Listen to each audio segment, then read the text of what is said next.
पाकिस्तान तहरीक इंसाफ के हवाले से भी खबर आई थी कि वज़ीर आला खैबर पख्तूनख्वा अली अमीन गंडापुर को उनके बानी ने इस्टेब्लिशमेंट के साथ और हुकूमत के साथ मुज़ाकरात का टास्क दिया है।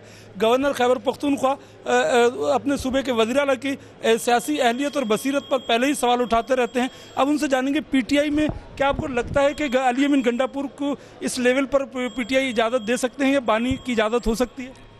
बिस्मिल्लाहिर्रहमानिर्रहीम। पहली बात तो ये इस्टेब्लिशमेंट इनकी मिन्नतें करें कि हमारे साथ डायलॉग्स करें। ये तो खुद पाँव पढ़ना चाहते हैं और ख़त भी लिखते हैं, पाँव पढ़ते हर मीटिंग में कहते हैं कि मैं NRO चाहिए NRO चाहिए। ये खुद NRO चाहते हैं, वरना तो इमरान खान साहब ने तो कुछ भी नहीं किया। तो डट जाएँ, अदालतों का सामना करें और बोलें कि मैंने कुछ नहीं किया और मैं अदालतों से जमानत लूँगा। अदालतें जो हैं वो आज़ाद हैं। ये अपने वर्करों को हमेशा इसी ट्रक की बत्ती के पीछे लगाकर इसीलिए कहते हैं, कभी कहता है ट्रंप आ रहा है, हमारा बाबा आ रहा है, हम जो कभी कहते हैं हमें जो है वो ग़ुलामी नहीं चाहिए, फिर कभी कहते हैं हम ग़ुलाम बनना चाहते हैं।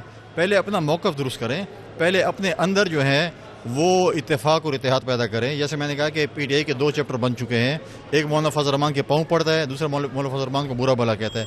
खुद एक दूसरे पर इल्ज़ामात करप्शन के लगा रहे हैं। तो मैं नहीं समझता क्या चीज़ है। इनको तो पहले भी टास्क दिया गया था और उन्होंने कहा था कि जी मैं बुशरा बीबी को जो है ना बिल्कुल अंदर नहीं जाएगी और मैं जिम्मेवार हूँ। चीज़ें जो विकेट के दोनों तरफ खेलते हैं वो इसी तरह फिर आखिर में खौर देखें। आप देखें कि जब पूरे जलूस आते थे, पेशावर से आते थे और सारा पाकिस्तान बंद होता था, तो CM साहब को एक रास्ता मिल जाता था वापस जाने का। तो जब विकेट के दोनों तरफ खेलते हैं तो यही काम होता है।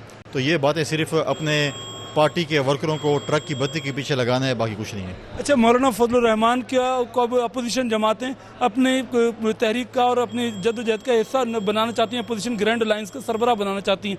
आप समझते हैं कि मौलाना फजल रहमान ये कबूल कर लेंगे? आप उनके भी सियासी हरीफ हैं, अली अमीन गंडापुर, आप तीनों का एक ही ज़िले से ताल्लुक़ है। इसमें मौलाना फजल रहमान का PTI के साथ क्या किरदार होगा? वो भी रोज़ाना हाँ ना करेंगे? देखें, मसला ये है कि सियासी हरीफ मेरे भी हैं, मौलाना साहब, और काफ़ी अरसे से हम हैं और सब हैं। लेकिन पहले अली अमीन गंडापुर से आप स्टेटमेंट तो मौलाना खा के में दिलवा दें कि आप मेरे सियासी कायद हैं, आप मेरे जो पार्टी के बानी चेयरमैन हैं उसको सियासी गर्दाब से निकालेंगे। मैं आके अपने बाकी पार्टी के लीडरों की तरह आपके घुटने पकड़ूंगा, पाँव पकड़ूंगा और फिर मैं जो है वो करूँगा। पहले तो ये मैं कहा 2 चैप्टर हैं। इमरान खान ने एक चैप्टर को बोला है कि मौलाना को बुरा भला कहो और दूसरे चैप्टर को बोला कि उनके पाँव पड़ जाओ। तो लिहाजा ये इनके करतूत है। पहले अपने आप में इत्तेफाक और इत्तेहाद पैदा करें।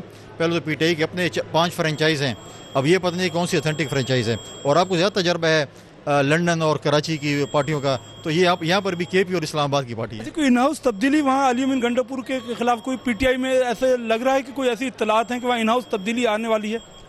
देखें, हर 2-3 महीने के बाद किसी न किसी वजीर पे करप्शन के इल्ज़ाम लगता है और चले जाते हैं। ये तो कहते हैं बड़े जो है पाक साफ लोग हैं। अभी भी गंदम स्कैंडल अगर आप देखें, करप्शन पे देखें, नौकरियां बेचने का स्कैंडल आ जाए, डेवलपमेंट स्कीमों में करप्शन का वो देखें, तो बहुत से इस पर जो है माजी में भी वजीर निकले। सुनने में आ रहा है कि अभी दोबारा एक खेप निकाली जा रही है क्योंकि जेबें भर चुके हैं। अब कहते हैं कि जो बेचारे जिनकी जेबें नहीं भरी उनको दोबारा जो है वो इन किया जाए। और मैं तो पहले भी कहा कि बहुत जल्द PTI का जो KP का जो चैप्टर है वो यौम निजात मनाएगा। जी बिल्कुल, गवर्नर खैबर पख्तूनख्वा फैसल करीम कुंडी का ये कहना है कि PTI खैबर पख्तूनख्वा के जो रहनुमा हैं, जो PTI खैबर पख्तूनख्वा के इस वक्त लोग हैं, वो बहुत जल्द जो है वो यौम निजात मनाएंगे।